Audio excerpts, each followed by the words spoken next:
This morning, we're excited to be joined by Dr. Don Klassen. Welcome here. Thanks, Ronnie. Happy to be here with you. And your role for the Boundary Trails Health Center Foundation is a medical rep. Can you talk about what that role entails? Absolutely. We have an excellent board of directors of the foundation.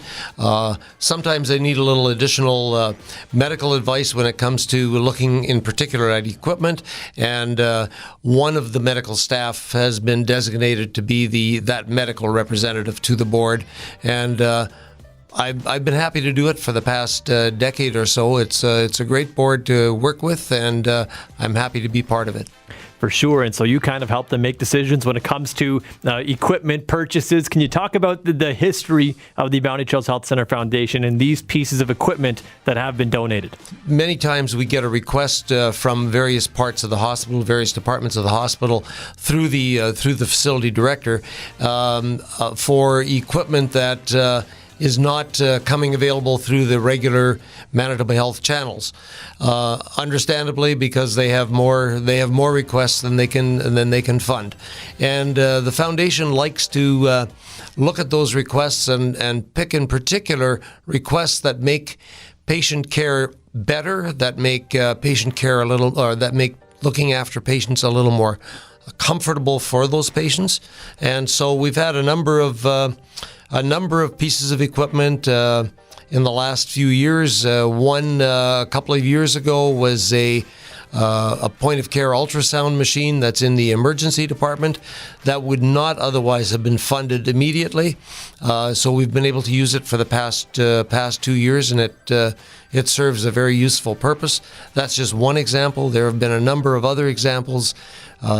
There's a device called Sarah Steady, of which we now have two, and it helps the physios and the OTs, the occupational therapists, in their rehabilitation of patients. Yeah, and while it helps these medical professionals with their job and allows them to do more, it's kind of all for patient care and making the patient experience better.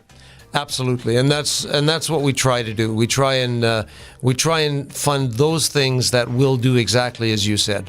And as the donation conversation continues for the Boundary Trails Health Center Foundation, what would be your message to the community to be a part of the donation conversation? I would say the community has been a fantastic part of of donations over the years. COVID in the last couple of years has not allowed us to have our annual fundraising banquet in October, November. One year it didn't allow us to have the golf tournament, which also is a good fundraiser. And so the foundation came up with the idea of a donation conversation where we provide information to the community, and we did it last year, and we're doing it again this year. It was a great result last year. We received lots of donations, and we are very appreciative. And I'd reiterate, the community has been very generous, and I'm convinced they will continue to be generous. And you can donate on the quick link section, PembinaValleyOnline.com, by clicking Donation Conversation. Dr. Klassen, thanks so much for being with us this morning. Thank you, Ronnie. Yeah.